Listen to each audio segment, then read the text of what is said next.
ओम शांति। आज 29 जनवरी 2023 की बाबा की अव्यक्त मुरली है। रिवाइज डेट है 2/12/1993। टाइटल, नंबर 1 बनने के लिए गुण मूर्त बन, गुणों का दान करने वाले महादानी बनो। बाप दादा बोले, आज बेहद के माता पिता चारों ओर के विशेष बच्चों को देख रहे थे।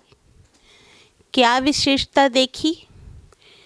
कौन से बच्चे अखुट ज्ञानी, अटल स्वराज्य अधिकारी, अखंड निर्विघ्न, अखंड योगी, अखंड महादानी हैं।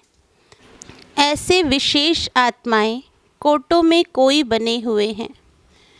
ज्ञानी, योगी, महादानी सभी बने हैं, लेकिन अखंड कोई कोई बने हैं। जो अखुट, अटल और अखंड हैं, वही विजय माला के विजयी मड़के हैं।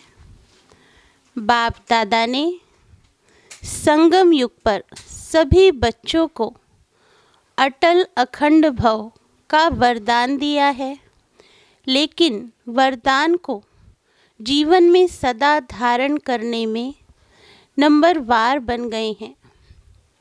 नंबर 1 बनने के लिए सबसे सहज विधि है अखंड महादानी बनो। अखंड महादानी अर्थात निरंतर सहज सेवाधारी, क्योंकि सहज ही निरंतर हो सकता है। तो अखंड सेवाधारी अर्थात अखंड महादानी। दाता के बच्चे हो, सर्व खजानों से संपन्न श्रेष्ठ आत्माएं हो। संपन्न की निशानी है अखंड महादानी। 1 सेकंड भी दान देने के बिना रह नहीं सकते। द्वापर से दानी आत्माएं अनेक भक्त भी बने हैं, लेकिन कितने भी बड़े दानी हों, अखुट खजाने के दानी नहीं बने हैं। विनाशी खजाने व वस्तु के दानी बनते हैं। आप श्रेष्ठ आत्माएं अब संगम पर अखुट और अखंड महादानी बनते हो। अपने आप से पूछो कि अखंड महादानी हो व समय प्रमाण दानी हो व चांस प्रमाण दानी हो। अखंड महादानी सदा 3 प्रकार से दान करने में बिजी रहते हैं। पहला, मनसा द्वारा शक्तियाँ देने का दान। दूसरा, वाणी द्वारा ज्ञान का दान। तीसरा, कर्म द्वारा गुणों का दान। इन तीनों प्रकार के दान देने वाले सहज महादानी बन सकते हैं।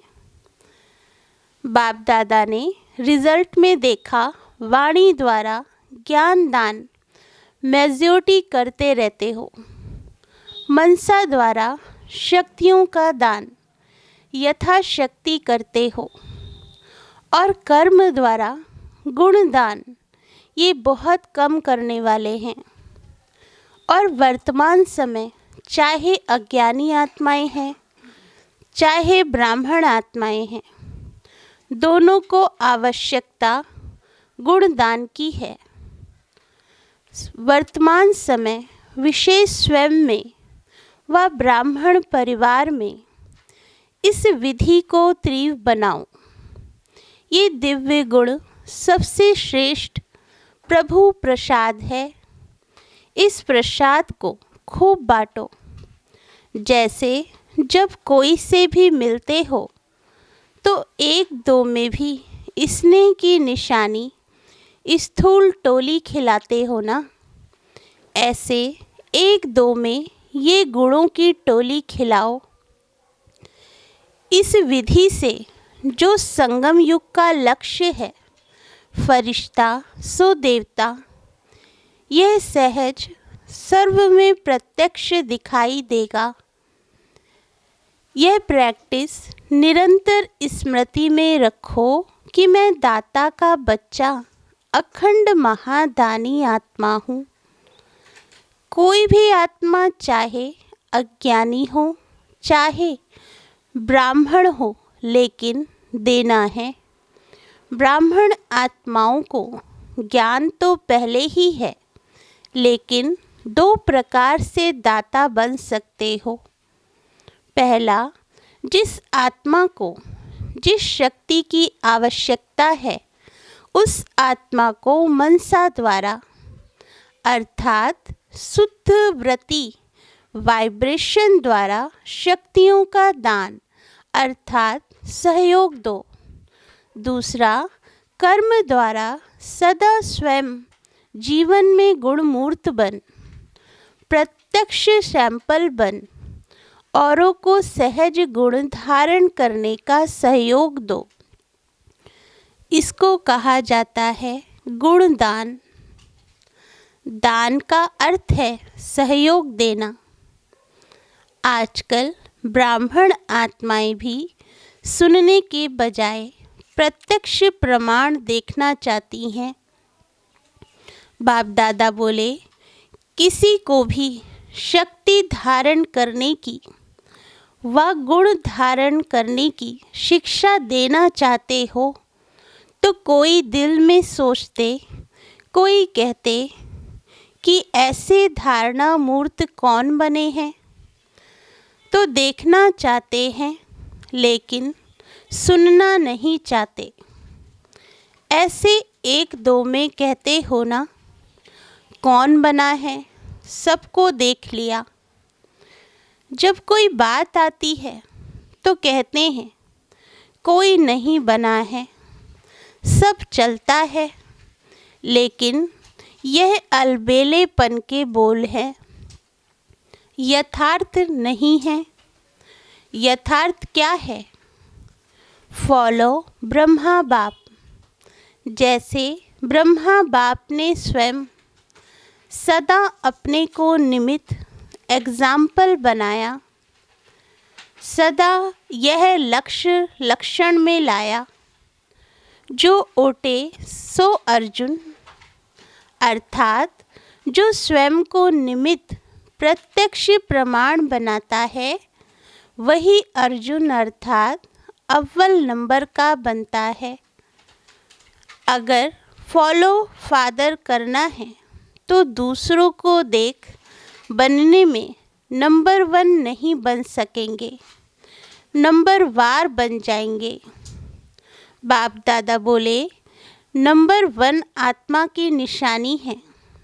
हर श्रेष्ठ कार्य में मुझे निमित्त बन, औरों को सिंपल करने के लिए सैंपल बनना है।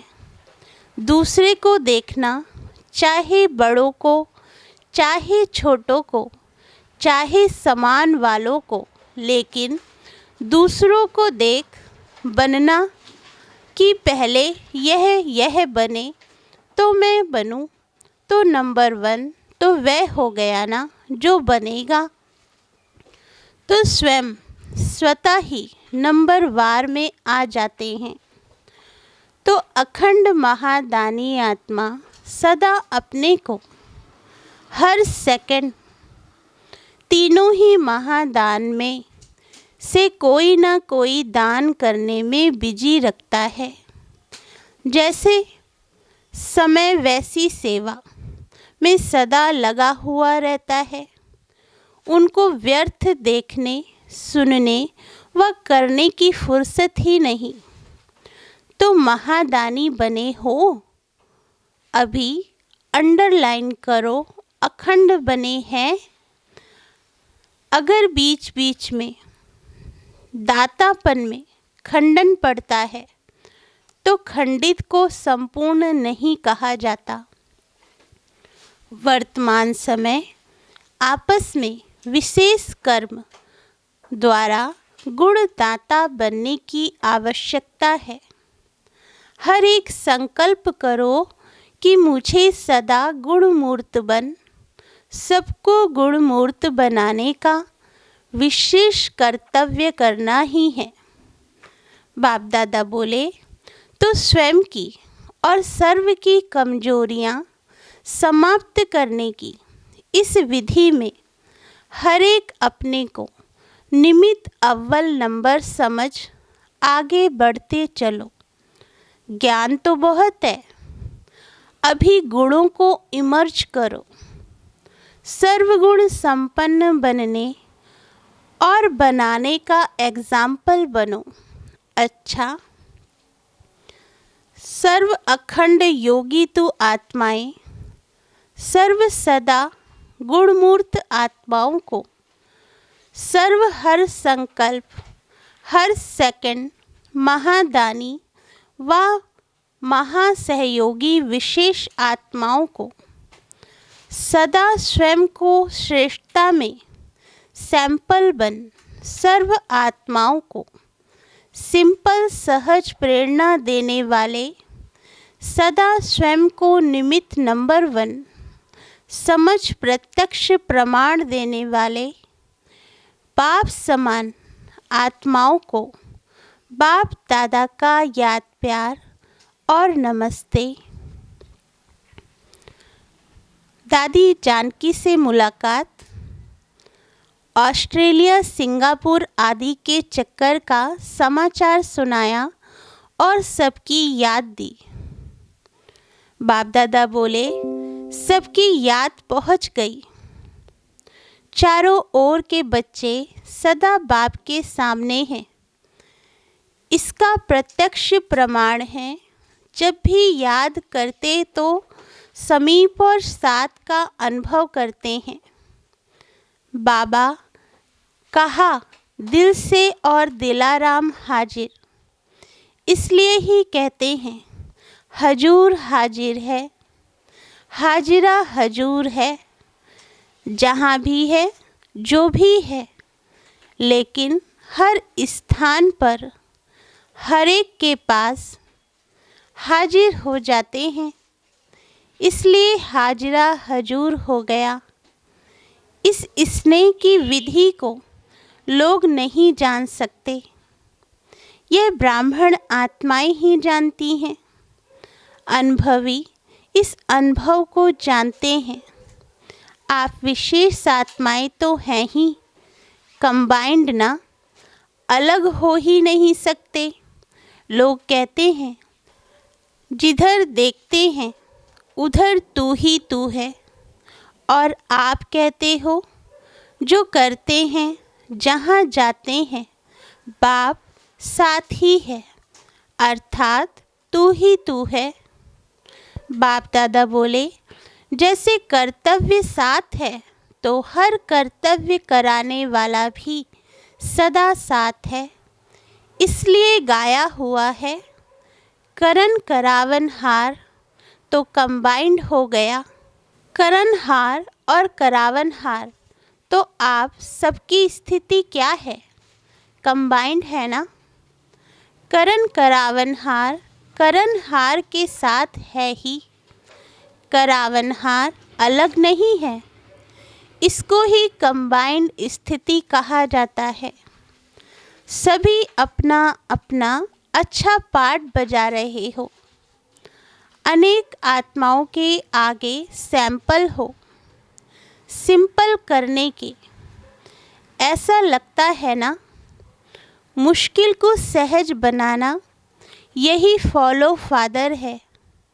ऐसे है ना, अच्छा पार्ट बजाया ना, जहाँ भी हैं विशेष पार्टधारी विशेष पार्ट बजाने के सिवाय रह नहीं सकते। यह ड्रामा की नूंद है। अच्छा, चक्कर लगाना बहुत अच्छा है। चक्कर लगाया, फिर स्वीट होम में आ गए। सेवा का चक्कर अनेक आत्माओं के प्रति विशेष उमंग उत्साह का चक्कर है। सब ठीक है ना, अच्छा ही अच्छा है। ड्रामा की भावी खींचती जरूर है। आप रहना चाहो लेकिन ड्रामा में नहीं है, तो क्या करेंगे? सोचते भी जाना पड़ेगा, क्योंकि सेवा की भावी है। तो सेवा की भावी अपना कार्य कराती है। आना और जाना यही तो विधि है। अच्छा संगठन अच्छा है। अव्यक्त बाप दादा की पर्सनल मुलाकात। पहला, परमात्मा प्यार का अनुभव करने के लिए दुख की लहर से न्यारे बनो। बाप दादा ने संगम पर अनेक खजाने दिए हैं।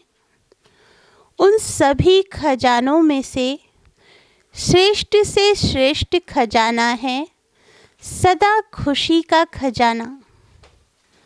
तो ये खुशी का खजाना सदा साथ रहता है। कैसी भी परिस्थिति आ जाए, लेकिन खुशी नहीं जा सकती। जब परिस्थिति कोई दुख की लहर वाली आती है, तो भी खुश रहते हो कि थोड़ी थोड़ी लहर आ जाती है, क्योंकि संगम पर होना तो एक तरफ है दुख धाम, दूसरी तरफ है सुख धाम। तो दुख की लहर की कई बातें सामने आएंगी, लेकिन अपने अंदर वो दुख की लहर दुखी नहीं करे। जैसे गर्मी के मौसम में गर्मी तो होगी ना, लेकिन स्वयं को बचाना वो अपने ऊपर है।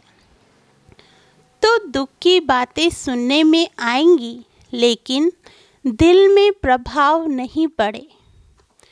इसलिए कहा जाता है न्यारा और प्रभु का प्यारा। तो दुख की लहर से न्यारा, तब प्रभु का प्यारा बनेंगे। जितना न्यारा उतना प्यारा।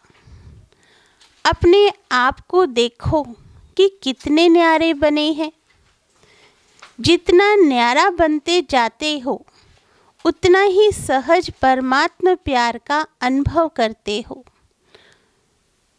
तो हर रोज चेक करो कि कितने न्यारे रहे, कितने प्यारे रहे, क्योंकि ये प्यार परमात्मा प्यार है, जो और कोई भी युग में प्राप्त नहीं हो सकता। जितना प्राप्त करना है, उतना अभी करना है। अभी नहीं तो कभी नहीं हो सकता। और कितना थोड़ा सा समय ये परमात्मा प्यार की प्राप्ति का है। तो थोड़े समय में बहुत अनुभव करना है। तो कर रहे हो। दुनिया वाले खुशी के लिए कितना समय, संपत्ति खर्च करते हैं, और आपको सहज अविनाशी खुशी का खजाना मिल गया। कुछ खर्चा किया क्या? खुशी के आगे खर्च करने की वस्तु है ही क्या जो देंगे? तो यही खुशी के गीत गाते रहो कि जो पाना था वो पा लिया ना। तो जब कोई चीज़ मिल जाती है तो खुशी में नाचते रहते हैं। दूसरों को भी ये खुशी बांटते जाओ। जितना बांटते जाते हो, उतना बढ़ती जाती है, क्योंकि बांटना माना बढ़ना। तो जो भी संबंध में आए, वह अनुभव करें कि इनको कोई श्रेष्ठ प्राप्ति हुई है, जिसकी खुशी है। क्योंकि दुनिया में तो हर समय का दुख है, और आपके पास हर समय की खुशी है। तो दुखी को खुशी देना, यह सबसे बड़े से बड़ा पुण्य है। तो सभी निर्विघ्न बन आगे उड़ रहे हो, या छोटे छोटे विघ्न रोकते हैं। विघ्नों का काम है आना, और आपका काम है विजय प्राप्त करना। जब विघ्न अपना कार्य अच्छी तरह से कर रहे हैं, तो आप मास्टर सर्वशक्तिमान, अपने विजय के कार्य में सदा सफल रहो। बाप दादा बोले, सदा ये याद रखो कि हम विघ्न विनाशक आत्माएं हैं। विघ्न विनाशक का जो यादगार है उसका प्रैक्टिकल में अनुभव कर रहे हो ना। अच्छा, दूसरा, अचल स्थिति बनाने के लिए मास्टर सर्वशक्तिमान का टाइटल स्मृति में रखो। बाप दादा बोले, स्वयं को सदा सर्व खजानों से भरपूर अर्थात संपन्न आत्मा अनुभव करते हो, क्योंकि जो संपन्न होता है तो संपन्नता की निशानी है कि वो अचल होगा, हलचल में नहीं आएगा। जितना खाली होता है उतनी हलचल होती है। तो किसी भी प्रकार की हलचल, चाहे संकल्प द्वारा, चाहे वाणी द्वारा, चाहे संबंध संपर्क द्वारा, किसी भी प्रकार की हलचल अगर होती है तो सिद्ध है कि खजाने से संपन्न नहीं है। संकल्प में भी, स्वप्न में भी अचल, क्योंकि जितना जितना मास्टर सर्वशक्तिमान स्वरूप की स्मृति इमर्ज होगी उतना ये हलचल मर्ज होती जाएगी। तो मास्टर सर्वशक्तिमान की स्मृति प्रत्यक्ष रूप में इमर्ज हो। जैसे शरीर का ऑक्यूपेशन इमर्ज रहता है, मर्ज नहीं होता, ऐसे ये ब्राह्मण जीवन का ऑक्यूपेशन इमर्ज रूप में रहे। तो ये चेक करो, इमर्ज रहता है या मर्ज रहता है। बाप दादा बोले, इमर्ज रहता है तो उसकी निशानी है हर कर्म में वह नशा होगा और दूसरों को भी अनुभव होगा कि यह शक्तिशाली आत्मा है। तो कहा जाता है, हलचल से परे अचल, अचल घर आपका यादगार है। तो अपना ऑक्यूपेशन सदा याद रखो कि हम मास्टर सर्वशक्तिमान हैं, क्योंकि आजकल सर्व आत्माएं अति कमज़ोर हैं। तो कमज़ोर आत्माओं को शक्ति चाहिए। शक्ति कौन देगा? जो स्वयं मास्टर सर्वशक्तिमान होगा। किसी भी आत्मा से मिलेंगे तो वो क्या अपनी बातें सुनाएंगे?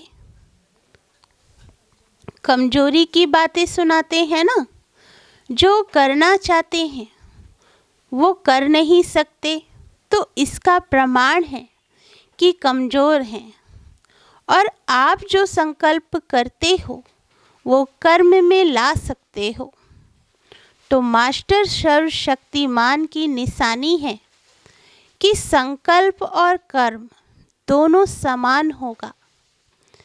ऐसे नहीं कि संकल्प बहुत श्रेष्ठ हो और कर्म करने में वो श्रेष्ठ संकल्प नहीं कर सको।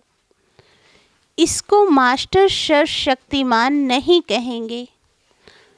तो चेक करो कि जो श्रेष्ठ संकल्प होते हैं वो कर्म तक आते हैं या नहीं आ सकते।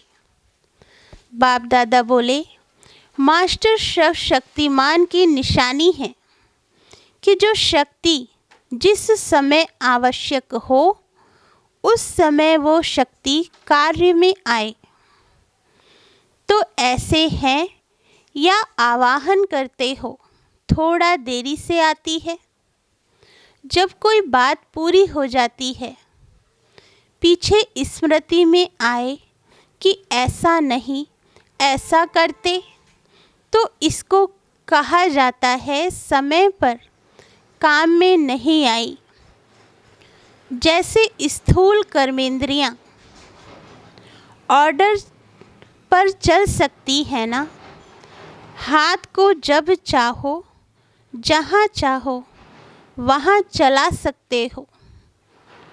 ऐसे यह सूक्ष्म शक्तियाँ इतने कंट्रोल में हो, जिस समय जो शक्ति चाहो काम में लगा सको। तो ऐसी कंट्रोलिंग पावर है। ऐसे तो नहीं सोचते कि चाहते तो नहीं थे लेकिन हो गया। तो सदा अपनी कंट्रोलिंग पावर को चेक करते हुए शक्तिशाली बनते चलो। सब उड़ती कला वाले हो कि कोई चढ़ती कला वाला है, कोई उड़ती कला वाला है। वह कभी उड़ती, कभी चढ़ती, कभी चलती कला हो जाती है। बदली होता है, वह एकरस आगे बढ़ते रहते हो। कोई विघ्न आता है तो कितने समय में विजयी बनते हो। टाइम लगता है, क्योंकि नॉलेजफुल हो ना। तो विघ्नों की भी नॉलेज है। नॉलेज की शक्ति से विघ्न वार नहीं करेंगे, लेकिन हार खा लेंगे। इसको ही मास्टर सर्वशक्तिमान कहा जाता है। तो अमृत वेले से इस ऑक्यूपेशन को इमर्ज करो और फिर सारा दिन चेक करो। अच्छा, बाप दादा ने वरदान दिया, सहन शक्ति का कवच पहन, संपूर्ण स्टेज को वरने वाले विघ्न जीत भव। वरदान का सार, अपनी संपूर्ण स्टेज को वरने अर्थात प्राप्त करने के लिए अलबेलेपन के नाज नखरों को छोड़ सहन शक्ति में मजबूत बनो।